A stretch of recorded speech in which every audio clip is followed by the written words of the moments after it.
Buenas tardes, soy Gustavo Gorriti, director de IDL Reporteros. Está conmigo mi colega Romina Mela y vamos a dedicar esta transmisión de Facebook Live para conversar con ustedes, informar adicionalmente, analizar las implicancias y sobre todo responder a sus preguntas respecto de la investigación que sacamos el día de ayer sobre Alan García y la Caja 2, en la que hemos descubierto un conjunto importante de cosas nuevas que ponen la investigación en otro nivel y que permiten ahora actuar sobre algunas certezas, por lo menos certezas factuales en la investigación, donde antes para la mayor parte había sospechas.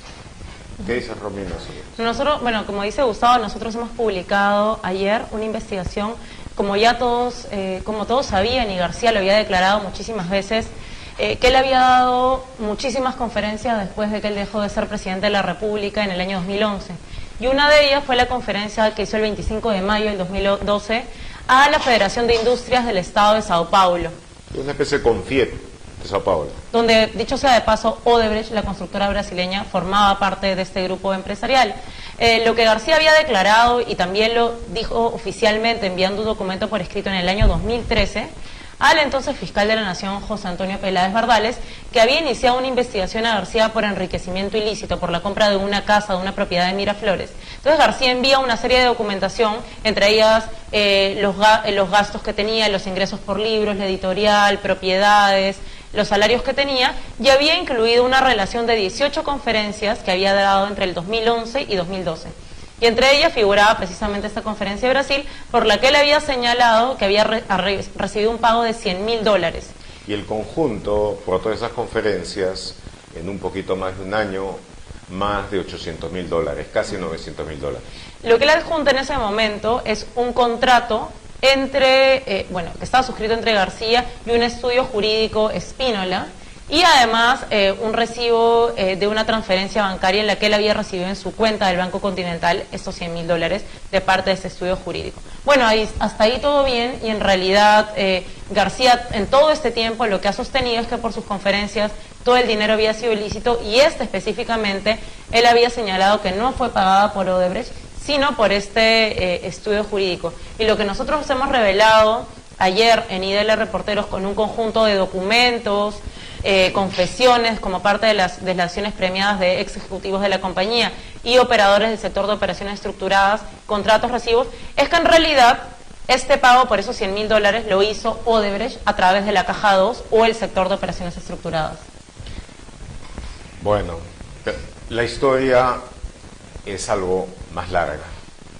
Durante mucho tiempo, Alan García sostuvo, especialmente luego de la deflagración del caso Lavallato y luego de que la investigación del caso Lavallato empezó a avanzar por América Latina y empezó a comprometer uno tras otro a diversos jefes de Estado, y acá en el Perú comprometió ya con pruebas muy sólidas a Alejandro Toledo, Ollantumala, la ex alcaldesa Susana Villarreal, y posteriormente a Pedro Pablo Kuczynski, y posteriormente también avanzó en frentes nuevos con el caso de Keiko Fujimori. Hasta ese momento García había repetido una y otra vez de que lo demás era una suerte de muletilla, pueden llamarlo mantra si quieren, donde él repetía: los otros se vendieron, yo no; los otros recibieron plata de Odebrecht, yo no; los otros entraron en arreglos, yo no.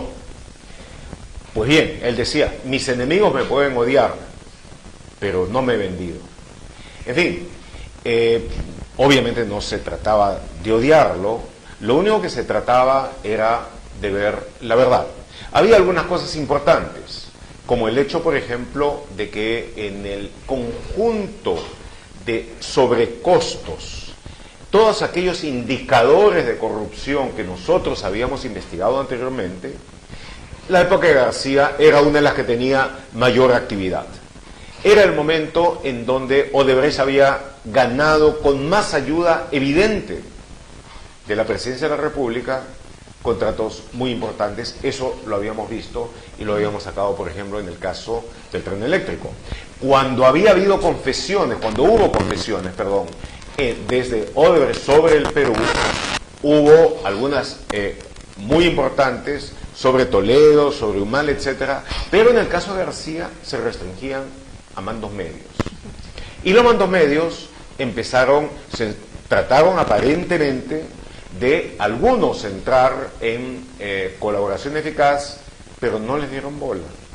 Entonces, nosotros que hemos estado llevando una investigación larga, conociendo que era un aspecto particularmente difícil y que necesitaba avanzar en varios lados a la vez, finalmente estuvimos en condiciones de empezar a cerrar los nudos y demostrar, en este caso, lo que Romina acaba de decirles, de que contrariamente a lo que García dijo, en el caso específico de la conferencia que dio en Sao Paulo el 25 de mayo de 2012, esa conferencia no fue pagada por un agente, José Américo Espínola y su estudio representando a diversos industriales de Sao Paulo, sino que fue un proceso en el que Espínola sirvió de testaferro al pago hecho, organizado, llevado a cabo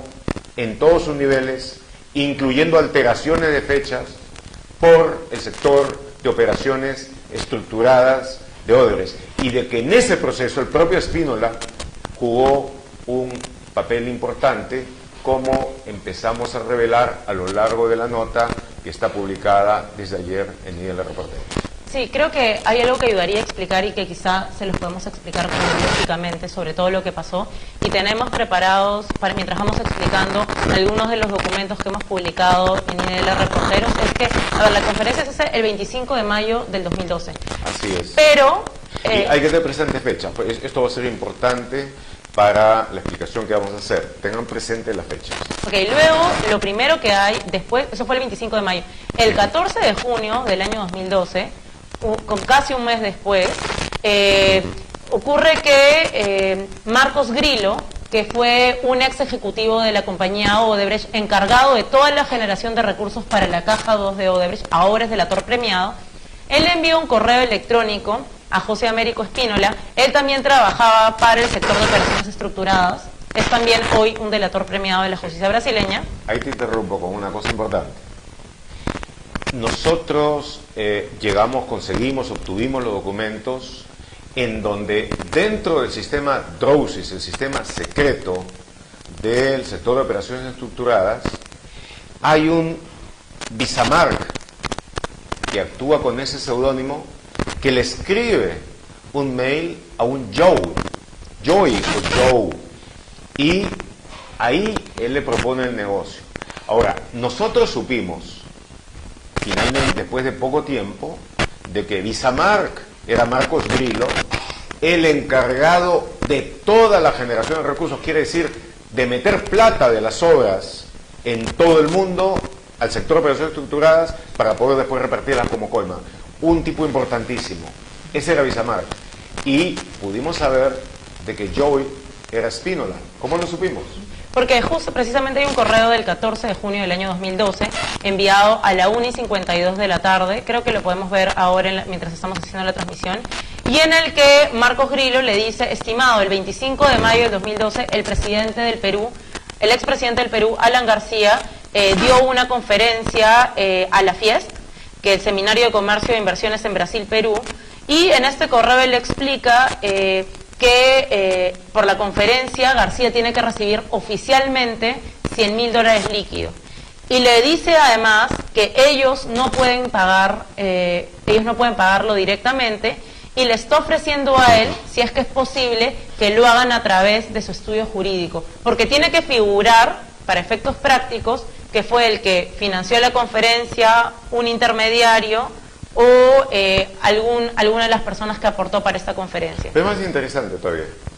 En ese primer mail del 14 de junio, Bismarck le dice a Joe, a Spínola, que él ya dio otras conferencias a la Fiesp en Sao Paulo, pero nunca cobró por ellas. Y luego añade, ahora está cobrando y nosotros no podemos pagarle, es decir, no le pueden pagar directamente.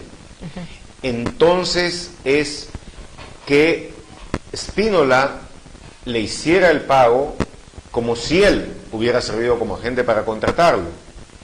Y entonces dice, para ello facturaría contra nuestros servicios y tendría una remuneración bruta de 15,000. O sea, le iban a pagar a Spínola $15,000.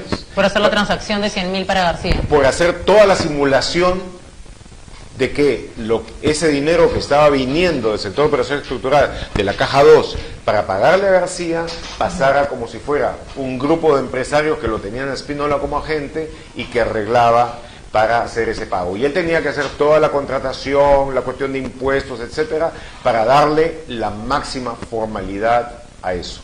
Ahora, lo interesante es que, bueno, poco tiempo después, menos de 3 horas, José Américo Spínola, alias Joe, le dice a Grillo, querido amigo, pero el pago por la conferencia puede ser hecho desde el exterior, desde Nevis en el Caribe, el ahorro sería del 15.25%, abrazos.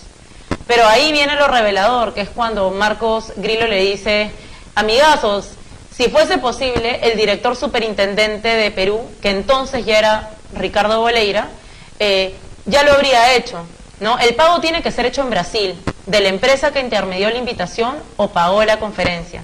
En este caso, pensé en privilegiar a su estudio, que a nuestro mando se habría intermediado en el evento. Es decir, le indica que definitivamente Odebrecht no puede aparecer como la que le paga García por la conferencia, pese a que ellos lo habían invitado, ¿no? Entonces, a partir de ese momento vienen una serie de correos electrónicos, intercambios de correos electrónicos, en los que básicamente se detalla cómo es que tiene que ser el pago, cuánto es lo que se va a cobrar por las tasas de interés, cuánto es en reales, cuánto será en dólares. Y es interesante porque para esto todos estos correos electrónicos pasan por el sistema DROSIS, que es el sistema del sector de operaciones estructuradas. Y ahí se detalla en determinado momento el nombre de Alan García, su cuenta bancaria, el número de cuenta bancaria, cómo tiene que hacerse el pago. Es decir, está absolutamente todo detallado. No hay que olvidar, y hacer un pequeño paréntesis que creo que es importante, que fueron las declaraciones que dio Marcelo Odebrecht en noviembre del año pasado a los fiscales peruanos. En este caso fue a José Domingo Pérez y al procurador Orlando Martelo en Curitiba, en la que Marcelo Odebrecht confirmó de que Alan García se había sido conferencista de la compañía. Y Alan lo desmintió. Él dijo de que había recibido de la federación, no de Odebrecht. Él se empeñó en decir eso. Pero lo más interesante es por qué y en qué momento nosotros supimos, vuelvo a esto, de que Bismarck, era Marcos Grillo y que Joe era Spínola. Porque de hace un buen tiempo, a través de la red latinoamericana de periodismo de investigación estructurado que el reportero formó, nosotros habíamos conseguido todas las confesiones de los ejecutivos de Odebrecht. Entre ellas estaba la de Spínola. Entonces, al tener una idea de lo importante que era, por supuesto hemos escuchado todo, y en determinado momento el propio Spínola, al contar cómo funcionaba en otras transacciones ilegales, su acción en la Caja 2, en la división en la división de operaciones estructuradas, entonces él cuenta de que Bismarck era Grillo y que él era primero Joe y después Zacarías. Pero no hemos tenido que ver con Zacarías. Joe es el que actúa aquí, de tal manera que no había ninguna duda. ¿De quiénes eran los interlocutores en esos correos Sí. electrónicos? Y hay otro personaje que entra también en esto, con el seudónimo de Noshua. Todavía no hemos podido saber quién es Noshua. Si alguien lo conoce, por favor, ayúdenos con ello. Pero Noshua es una persona que interviene en muchísimas transacciones del sector de operaciones estructuradas. Es un agente muy entrenado en arreglar las cosas. Y este Noshua es el que brinda la dirección bancaria de Alan García, es el que da el Swift Code, el nombre, el número de cuenta, todo eso. Noshua es el que establece la fecha, es el que dice que hay que firmar el contrato, y finalmente Noshua es el que le hace llegar a Spínola el contrato firmado por Alan García y el recibo firmado por Alan García. Y aquí es donde viene otra cuestión sumamente importante. El contrato de servicios de acuerdo con el cual García se compromete a dar la conferencia tiene como fecha el 5 de abril de 2012 y el recibo tiene como fecha el 24 de mayo de 2012. O sea, un día antes de la conferencia, o sea, es decir, en términos cronológicos, García da efectivamente la conferencia el 25 de mayo. Cuando ya le han pagado. Pero el 14 de junio se empieza con toda esta trama y lo que se hace para que parezca todo legal y correcto y simular el contrato es que se ponen con fechas anteriores, como las del 5 de abril. Claro. Se crea todo un escenario para que parezca que Alan García efectivamente había sido contratado por este estudio de abogados. Se hace documentos con fecha trazada en fecha muy posterior, en junio, y Alan García los firma.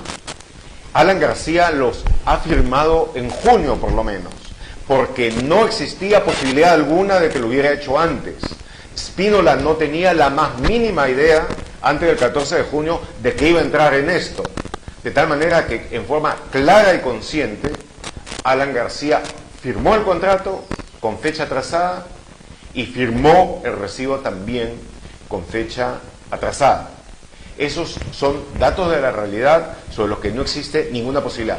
Finalmente, ellos insisten, Noshua insiste y se efectúa el pago. Y el propio Noshua trae la constancia de que ya has hecho el pago y el ingreso en un documento que también está publicado acá en IDL Reporteros, que tiene el título de SWIFT, donde aparece toda la información bancaria de García, cuándo se emitió el pago y finalmente cuándo es que el pago fue ejecutado, y lo que prueba, o sea, ahí se señala que quien paga es Spínola. Es decir, García ha señalado muchas veces que el pago fue lícito, que Spínola le pagó y que pagó impuestos aquí en Perú. Lo que nosotros estamos revelando en IDL Reporteros es cómo se montó la operación para simular el pago de Odebrecht, el pago oculto de Odebrecht de $100.000. Además hay que señalar que ha sido la conferencia con el valor más alto que García cobró entre el año 2011 y 2012. Y Marcelo Odebrecht ha señalado, ¿cuál es la razón por la que García fue conferencista? Marcelo Odebrecht en esa declaración de noviembre del año pasado dijo que era una política de Odebrecht ayudar a los expresidentes de la República. Y además que con García había tenido una relación bastante estrecha porque García en su primer gobierno ya había mantenido una relación con Norberto Odebrecht, con Emilio Odebrecht, donde también Odebrecht contrató en esa época. Y bueno, esta relación permaneció en el tiempo y la vimos en su segundo gobierno también. Sí, pero ayudar en este caso tiene un significado muy especial. El caso concreto es el siguiente: de todas las conferencias por las que García ganó casi $900.000 en bastante menos de un año, entre agosto del 2011 y más o menos diciembre de 2012, nosotros nos concentramos en esta conferencia, en investigar esta conferencia en Brasil. Hay muchas otras de las conferencias, por ejemplo, lo que ganó en Machala, lo que ganó en Pereira, Colombia, en fin, que pueden ser muy interesantes de investigar. Pero en lo concreto, esta investigación ha permitido responder algo muy específico. García sí recibió pagos del sector de operaciones estructuradas. Él puede haber sabido o puede no haber sabido que se trataba del sector de operaciones estructuradas, pero lo concreto es que hizo todo lo necesario para ocultar ese pago, para hacerlo aparecer como que venía de una tercera fuente, para llevar adelante la ficción de que no había recibido dinero directamente de Odebrecht. Y en ese proceso involucró a varios funcionarios que estuvieron trabajando intensamente durante varios días como para hacer eso posible y para que García estuviera en condiciones de llegar y decirle a fiscales complacientes acá de que lo suyo eran cosas perfectas, de que había llegado, había dado la conferencia ante los industriales de Sao Paulo, y ellos emocionados a través de el presunto agente independiente o relacionado con los empresarios Spínola, le habían pagado los $100.000, declarados y con impuestos y todo. En realidad, él sí pagó impuestos, él sí declaró por el dinero que le hizo llegar la caja 2 de Odebrecht a través de un proceso de disimulo y de ocultamiento de la fuente de pago. Eso es lo que esta investigación ha podido revelar, ha podido probar, y a mi entender es un nivel tan contundente de prueba que quisiera ver yo cómo es refutada. Creo que lo importante además, y que creo que es importante señalar, es que todo el dinero que movió el sector de operaciones estructurados era dinero ilegal. Y que también lo clave que ha sido este personaje, que es Marcos Grillo, él, y nosotros ya lo hemos revelado en alguna de las publicaciones de IDL Reporteros, que los invitamos a leerlas, Marcos Grillo ha sido un personaje clave porque él se reunía con los directores superintendentes de cada uno de los países para ver cómo es que generaban dinero para abastecer a la Caja 2 o al sector de operaciones estructuradas de Odebrecht. Por ejemplo, con sobrecostos en obras públicas, la firma de contratos ficticios para generar una salida de dinero y poder utilizarlo para pago de sobornos, para esas cuestiones de conferencias, que finalmente son sobornos encubiertos, ¿no? Pagos de soborno, financiamientos de campañas políticas. Entonces, Marcos Grillo no era un funcionario o un ejecutivo de mediano o bajo nivel en el sector de operaciones estructuradas. Tenía un cargo bastante importante, y lo que nosotros hemos podido revelar, además están los videos para que ustedes los revisen, que es lo que Gustavo dijo hace un momento, que es que el mismo José Américo Spínola indica que su seudónimo era Joe y el de Marcos Grillo es Visamark, y son precisamente estos los que aparecen como interlocutores de estos correos electrónicos, donde está toda la información detallada sobre cómo se montó la operación para ocultar el pago a Alan García. Pero además de esta conferencia, y Gustavo lo mencionó, nosotros hemos publicado en el año 2013 un artículo que se llamó El Conferencista García, donde están las conferencias que García hizo para algunas de las empresas con las que también tuvieron contratos con el Estado, que también eso es importante de revisar. Es un caso, yo recuerdo que en el año 2013, cuando José Peláez Bardales abrió esta investigación por enriquecimiento ilícito, García entrega esta información, pero la Procuraduría Anticorrupción le pide a la Fiscalía que investigue las conferencias, dada esta relación de conflictos de interés, porque García estaba dando conferencias a aquellas empresas que se habían beneficiado eventualmente durante su gobierno, ¿no? Pero no hubo una investigación a fondo del tema, pese a que también la megacomisión, que entonces estuvo dirigida por el congresista Sergio Tejada, también es una investigación al respecto, ¿no? Que creo que han sido dos elementos clave en todo este caso, ¿no? Que esa información que ya se tenía y ya se conocía desde el año 2013, hace 5 años. Pero que no eran investigaciones, que no llegaron a cuajar por diversas razones, porque en el camino hubo jueces que impidieron que se avance con ella, porque se alegó prescripciones, porque se atacó a las personas, porque los investigadores no fueron lo suficientemente diligentes y no estuvieron en condiciones de llegar al fondo del asunto. Pero ahora, con esta investigación, creo yo de que en un caso, y basta un caso, en un caso concreto, queda absolutamente claro de que hubo un ingreso oculto por parte de Odebrecht en el momento, en uno de los momentos del pico de su actividad ilegal a través del sector de operaciones estructuradas para pagar la conferencia de un presidente que había sido particularmente cercano a ellos. Y me parece que, yo creo de que esta explicación hasta ahora, espero de que haya logrado avanzar bien, pero sería interesante poder contestar ahora a sus preguntas. Sí, por favor, voy a lanzar algunas de las preguntas y les pido, mientras las respondemos, que por favor nos envíen las preguntas que tengan a través de nuestras redes sociales, de nuestra cuenta de Twitter o @idl_r, o a través de nuestra cuenta de Facebook para que podamos responderlas. A ver, tenemos una pregunta que es de Sofía Zavala y ella indica, además de lo referido al desfase en las fechas, ¿qué otros actos realizó Alan García que nos permiten afirmar que colaboró a montar todo esto para ocultar el real origen del dinero? Porque él se ampara en el desconocimiento real del origen. Bueno, vamos a centrarnos en este caso, que es donde tenemos una investigación no solamente avanzada, sino para todo propósito práctico, concluida. Como he dicho, él puede haber conocido o ignorado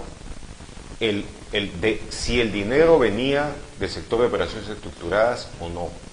Lo que no puede haber desconocido es que la empresa estaba haciendo pagos ocultos, estaba moviendo el dinero para hacer pagos ocultos, haciéndolo reaparecer como si viniera a través de un tercero inexistente como entidad, puesto que la persona que estaba contratando con ellos era alguien que trabajaba para Odebrecht en el sector de operaciones estructuradas, y hacer llegar entonces un pago que pareciera muy serio, muy formal y no conectado con Odebrecht, cuando hasta el último centavo que se le pagó a García en esa conferencia, incluyendo los $15.000 con los que se pagó al testaferro Spínola, provenían de Odebrecht y específicamente de la Caja 2. Sí, creo que hay un detalle que es importante.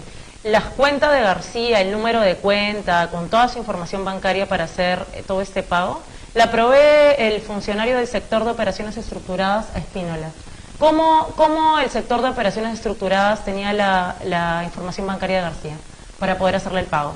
O sea, ¿cuál es la explicación que podría dar García sobre eso? Es obvio que García se le había dado a funcionarios de mucha confianza en Odebrecht que pueden o no haber sido de operaciones estructuradas, y estos inmediatamente se le hicieron llegar al sector que manejaba las coimas, los pagos irregulares y todo eso, porque ellos tenían toda la información bancaria de García, a diferencia de otros casos. Vamos a establecer acá una diferencia importante. En el caso de muchos de los coimeados, de los dignatarios coimeados en Perú, en Brasil, Panamá, fuera de ellos, lo que existió era la cosa uniforme de que pagaban a una offshore, que a su turno le daba a otra y a una tercera y a una cuarta, y finalmente esta llegaba a la offshore de destino, que era donde estaba el corrupto. Es decir, que había todo un proceso de lavado organizado por offshore que Odebrecht había comprado a través de bancos, uno de los cuales compró también y con otro de los cuales trabajaba, y finalmente se llegaba a la cuenta de destino. En este caso, y creo que no debe haber sido el único, no es así. Hay un pago directo, pero que no viene de offshores, de Odebrecht a otro offshore, viene directamente al recipiendario, es decir, en este caso Alan García, pero viene de una fuente simulada. Viene de una fuente simulada. Lo que acá se disfraza es el origen del dinero. Pero se ha intentado legalizar de alguna manera el pago encubierto de Odebrecht. Recuerda que cuando Spínola dice, ¿por qué no lo hacemos de Nevis en el Caribe, que nos ahorramos el 15%? El otro le dije, si se pudiera, ya el director, el superintendente de Perú lo habría hecho. Tiene que venir de Brasil para que parezca una cosa súper formal, donde se han pagado todos los impuestos, etcétera, y se reciban formalmente. Pero el dinero era de la Caja 2.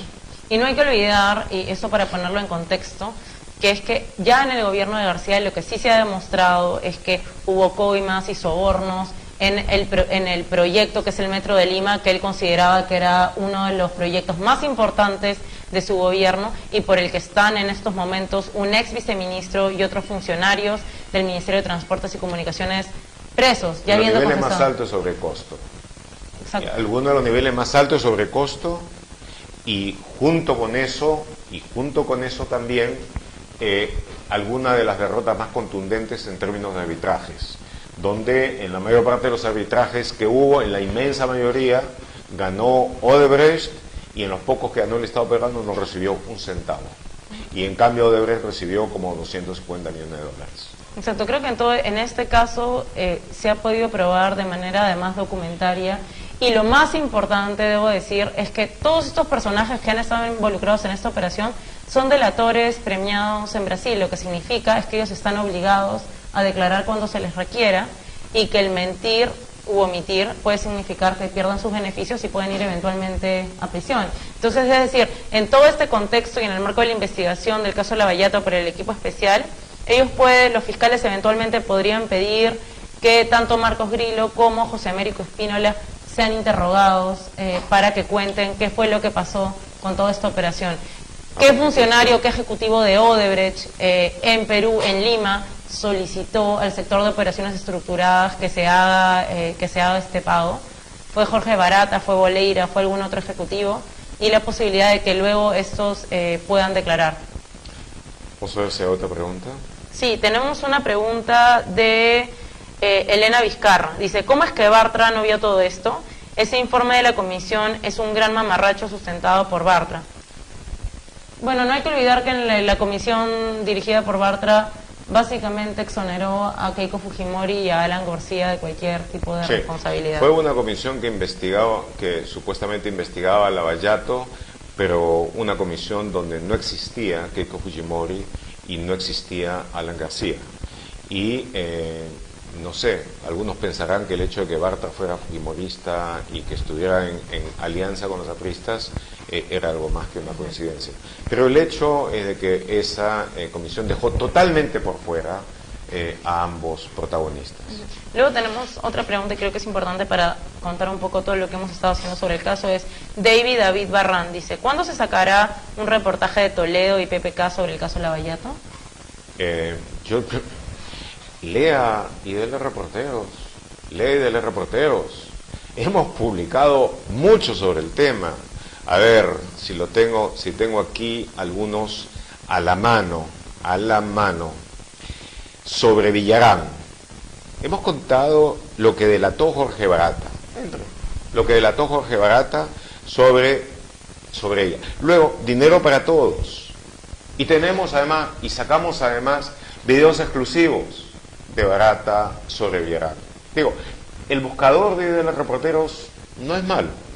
Si ponen alguna de estas cosas, van a poder llegar y sacar todo esto. Sobre Toledo, nosotros sacamos una súper exclusiva.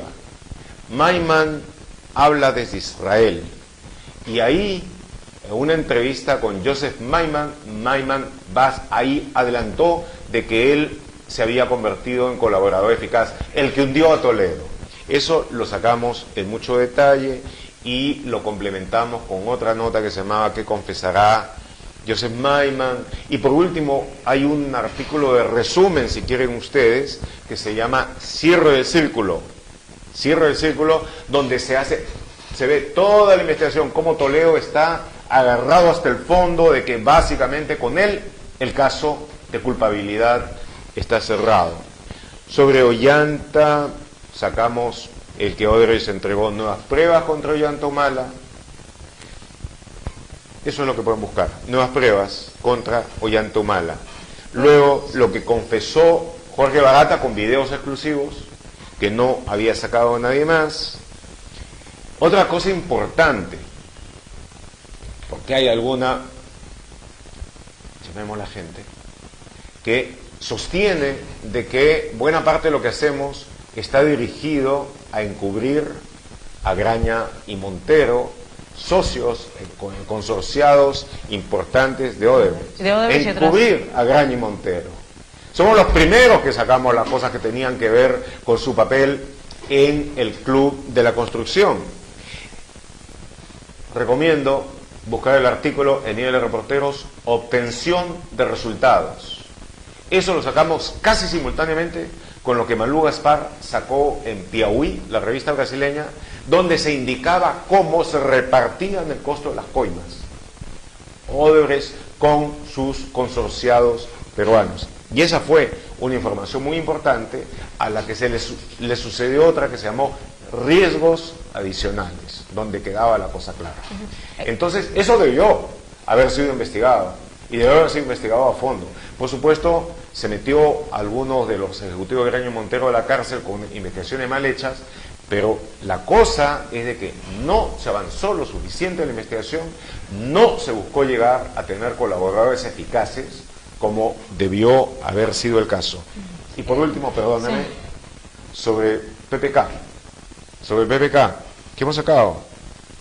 El acta, entre las muchas cosas que hemos sacado, el acta no autorizada, donde se habla cómo utilizaron a PPK como consultor, y luego el detalle de a quién, cuánto, cómo, dónde, de qué manera Odebrecht aportó a cada uno de los candidatos presidenciales y le había tocado como 300.000 a PPK. De tal manera, vamos a ver esto, no hemos dejado de tocar absolutamente a nadie. La corrupción ha trascendido cualquier partido político, dirigente, sí. Y nosotros, para nosotros no importa la tendencia política de absolutamente nadie, y en el caso de Lavallato hemos publicado sobre todos, y debo decir que desde IDL Reporteros hemos sido, si no los primeros, empezar con la investigación Lavallato, que empezó en Brasil en el año 2014. En IDL Reporteros publicamos ya en 2011 las primeras cuestiones sobre Odebrecht y cómo estaban relacionadas con Luis Nava, con el ex secretario de la presidencia del gobierno de Alan García. Entonces, nosotros hemos publicado muchísimo sobre este caso y básicamente sobre todos los expresidentes, políticos, exalcaldes, exgobernadores regionales, altos funcionarios públicos. Sobre todo los que han estado metidos en esto, se llamen de izquierda, se llamen de centro, se llamen de derecha. Para IDL Reporteros, en principio, lo que termina uniendo a todos ellos es una sola palabra, la que pertenece en todo, corrupción. Y ese aspecto es lo que nos ha hecho investigarlos en forma pareja. Pero hay una cosa que es importante, aquí notar. Los hemos investigado a todos ellos, y a fondo, y buscando los datos que fueran verdaderamente reveladores. Pero también investigamos a Keiko Fujimori, y también investigamos a Alan García, cosa que básicamente nadie más hacía, y nadie más lo hacía a fondo. Y cuando se empezó con estas investigaciones, lo que llegó fue una oleada de ataques, de amenazas, de calumnias, etcétera, que por supuesto nos hicieron ponerle más fuerza precisamente a esa investigación. Cuando otros se sumaron a ello, recuerden ustedes lo que pasó cuando Graciela Villasís del Comercio sacó una información que resultó absolutamente correcta sobre Keiko Fujimori. Esta salió en una presentación en video a amenazar con acciones judiciales. En el caso de García, ataques inmediatos. Hemos seguido con ello. Lo que ha sucedido es de que estas dos últimas personas presentaron un frente mucho más hostil, con una coalición de facto en el Congreso que tenía la mayoría frente a un gobierno débil y además con investigaciones que hasta el momento en que hubo el cambio en el equipo especial de fiscales fueron extremadamente tímidas y no llevaron a resultado alguno. En ese sentido, IDL Reporteros continuó pertinazmente con las investigaciones y por fortuna pudimos llegar a resultados concretos. Pero de ahí a decir de que solo hemos investigado a Alan García y a Keiko Fujimori, francamente es una necedad total. Ahora, hay un par o tres preguntas relacionadas con el Twitter de García.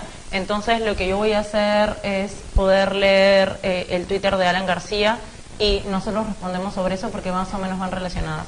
Sí. Hoy día, bueno, hace 8 horas García puso un tuit que decía: para Gorriti lo del IPIS fue solo una falta grave, por él mismo y supuesto hecho me hace cómplice de un pago estructurado.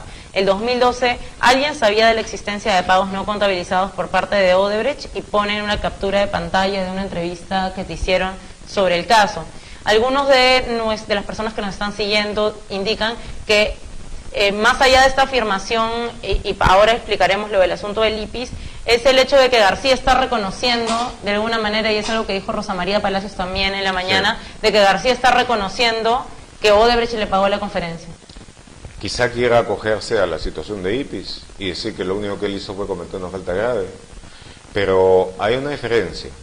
Hay una sí creo que es importante que sí, hay una lo puedas explicar. IPIS, el Instituto de Prensa y Sociedad, debo decir, yo fui 2 veces presidente de IPIS, pero en el momento en que terminé esas 2 conferencias, mientras fui presidente de IPIS, no entró un centavo de procedencia indebida. Cuando salí de la presidencia, me aparté por completo de la organización. Después de eso, IPIS entró en algunos convenios con Odebrecht para que esta organización apoyara económicamente, cuando había algo en conjunto también con la Universidad Católica, al concurso latinoamericano de periodismo de investigación. No, a los nacionales. Y luego los nacionales, pero también buscaron de que se apoye al Congreso Colpin. Y luego de que diera plata para el concurso nacional de periodismo de investigación. En determinado momento, eso hay que decirlo, había un premio Odebrecht para la mejor investigación periodística del Perú, lo que era una ironía, pero por decirlo menos sangrienta.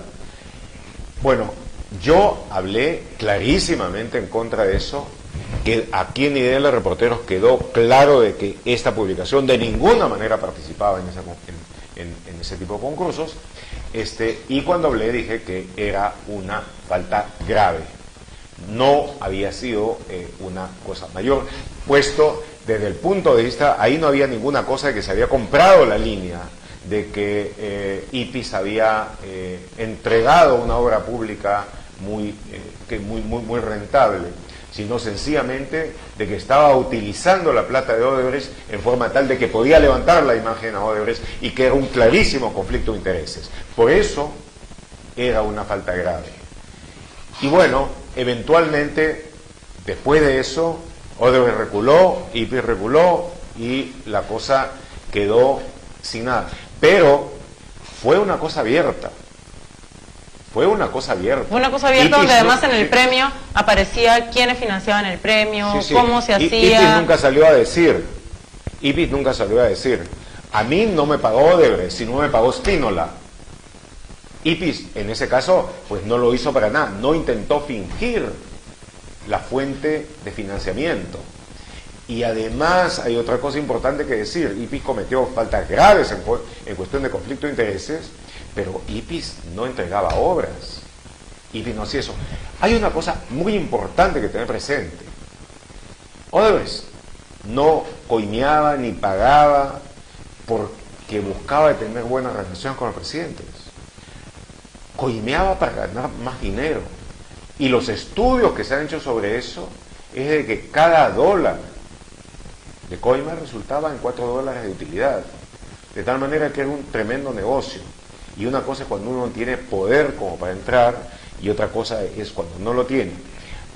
Lo único que ha sido interesante en este tuit es que, como en efecto lo dijo Rosa María Palacios, García ya reconoció básicamente que recibió plata de Odebrecht. Ahora solamente ha decidido de que no sabía de que era del sector ilegal, pero estaba tan interesado en que no se supiera que hicieron todo este andamiaje de mentiras para ocultar el origen de ese dinero. Sí, y debo decir una cosa que tiene que ver con el IPIS, que en su momento, cuando además los contratos de convenios eran públicos en su página web, es decir, y en cada uno de sus concursos de los premios nacionales están con quienes hacen convenios, cuánto aporta cada quien.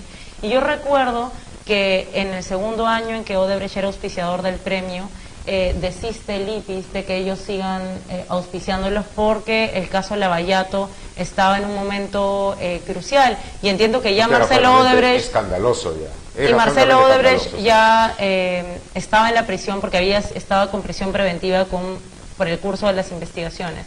Pero en todo caso era una organización periodística que estaba recibiendo el financiamiento de una compañía, como lo han recibido de varias otras para hacer un premio, y en el caso concreto de García es un expresidente de la República y esta empresa se benefició, fue la principal contratista del Estado durante el gobierno de Alan García. Se ha comprobado que en su proyecto emblemático el Metro de Lima se han pagado sobornos. Y además él luego termina siendo conferencista de esta empresa, por la que le simulan un contrato con un estudio jurídico para poder ocultar los pagos de Odebrecht que se hicieron a través de la Caja 2. Entonces, es decir, no hay punto de comparación y son casos totalmente distintos y que el expresidente utilice al periodismo o una organización periodística para poder desprestigiar una investigación. O sea, ayer lo que hemos visto en la conferencia de prensa, no sé si tú la revisaste, donde García dijo, llamó imbéciles a algunas personas que lo estaban investigando, en una rueda de prensa cuando una periodista le hizo algunas preguntas y luego atacó a otra reportera de Canal N, cuando le preguntó sobre nuestra investigación, lo que hizo inmediatamente es decir, bueno, ¿tú de qué canal eres? Canal N, el canal de Graña, no, yo no voy a contestar. Como ese estilo de confrontar para evitar responder las preguntas que se le estaban haciendo. ¿Y al respecto de quién dijo imbéciles? En general, de todos aquellos que lo estaban investigando, y eso en el contexto de... Dijo que faltaban pruebas. Que demuéstrenlo, demuéstrenmelo. Consígueme la prueba, imbéciles. Bueno, ya te las hemos conseguido. Tienes todas las pruebas que quieres. Ahí las tienes. Y hay un par de preguntas de un par de los lectores y que tiene que ver sobre las fuentes de financiamiento de IDL Reporteros, que creo que es de hecho algo que eventualmente los troles fujimoristas siempre tratan de decir en el momento en que hemos sacado alguna investigación. Sí. Así que, bueno, en realidad nosotros, IDL Reporteros, es un equipo de periodismo de investigación independiente y nosotros tenemos financiamiento de fundaciones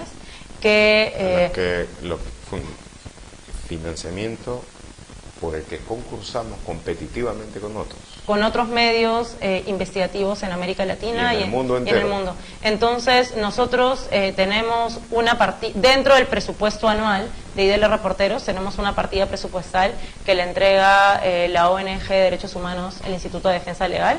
Tenemos una partida presupuestaria de la OSF, que es Open Society Foundations, que además financian a otros medios en el Perú y en América Latina del periodismo de investigación independiente. Y también tenemos financiamiento de una fundación estadounidense, que es la Fundación Dariba and Loga Foundation, que son básicamente los financiamientos que tenemos ahora. Y lo que sí debo decir que son organizaciones en el mundo que financian al periodismo de investigación independiente, porque nosotros concursamos y además ellos no tienen absolutamente nada que ver ni con la línea editorial, ni con las investigaciones, ni con el contenido que nosotros publicamos. Entonces, si ganamos las competencias para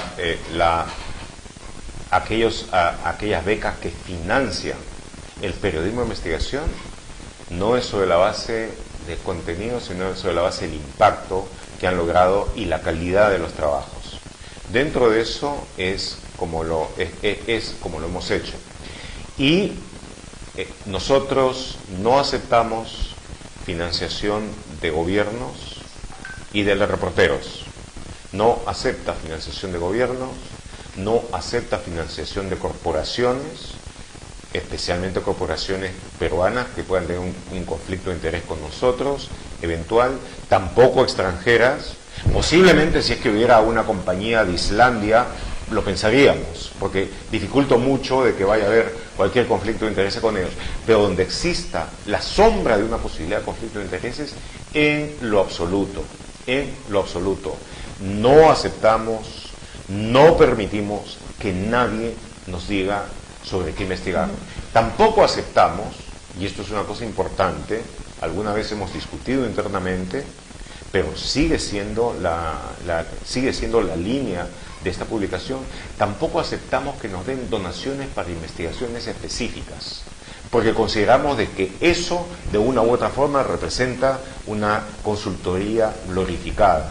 O sea, si algunas organizaciones financian o deciden apoyar a investigaciones que ya tenemos en curso y líneas de investigación que ya tenemos, por supuesto que lo hemos aceptado. En tanto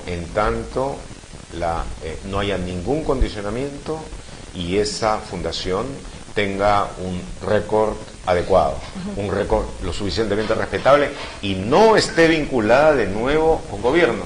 Por ejemplo, quiero decir, incluso hay casos tal como el hecho de que no aceptamos financiación de la National Endowment for Democracy, a pesar que hace cosas muy meritorias, pero depende del Congreso de Estados Unidos. No aceptamos de la financiación de la de la Unión Europea, porque al final depende de gobiernos. Entonces, todo aquello que signifique algún conflicto de interés no es aceptado por nosotros, y aunque signifique ello de que tenemos una financiación que realmente es muy limitada y que nos fuerza a mantener una organización pequeña, tratamos de que esa organización pequeña sea lo más eficiente posible y pueda llevar a cabo estas investigaciones.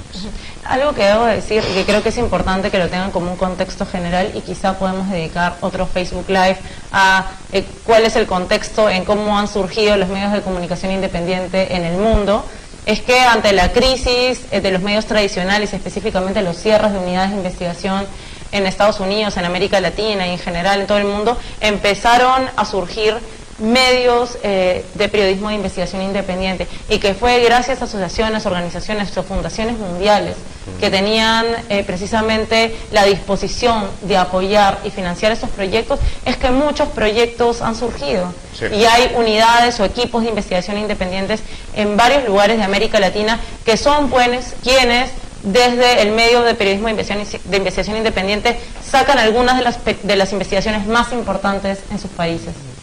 Y eso también, hay otra cosa que merecería de repente todo un debate sobre el tema, dedicarle un Facebook Live especial y hasta más. Y son los ataques que se intentan hacer a todos aquellos que reciben financiación del Open Society Foundations. Eso lo ponen como recibir la plata de Soros. Yo solamente quiero decir en este momento que para mí Soros ahora es la metáfora que se utiliza para el antisemitismo sin querer expresarlo por su nombre. Pero el hecho concreto que los principales atacantes del Open Society Foundation son gobiernos neofascistas como el de Orbán en Hungría, como Erdogan en Turquía, Trump es otro que ataca al Open Society Foundation en toda la borda, y todos aquellos que quieren enfrentarse a cosas tales como derechos humanos, democracia, sociedades abiertas, apertura hacia la migración de poblaciones sufrientes expulsadas por la guerra, la violencia, la pobreza.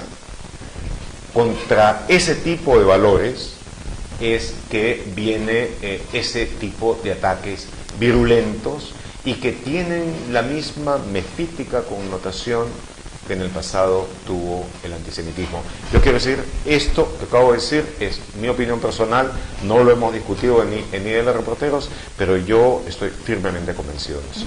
Y una cosa final que creo que es importante y reforzarla, que es el equipo de IDL Reporteros quienes deciden y decidimos qué investigamos, y la única premisa que tenemos para poder publicar una investigación es que sea un hecho de interés público relevante para la sociedad, que esté bien investigado, bien corroborado y que cumpla con todos los estándares más elevados de periodismo de investigación.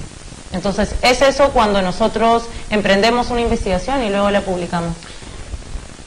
IDL Reporteros, los periodistas de IDL Reporteros a la vez tienen todo un conjunto de mandatos éticos, sobre todo con referencia a los conflictos de intereses, que están declarados, son abiertos y respecto de los cuales hay una vigilancia constante y completa por parte de todos nosotros, no por desconfianza, sino por alerta, uno de los dichos fundamentales sobre la democracia es aquel que dice que el precio de la libertad es la eterna vigilancia. El precio de la libertad periodística también es el eterno alerta contra los enemigos que tienen. Pero ¿y para qué todo esto?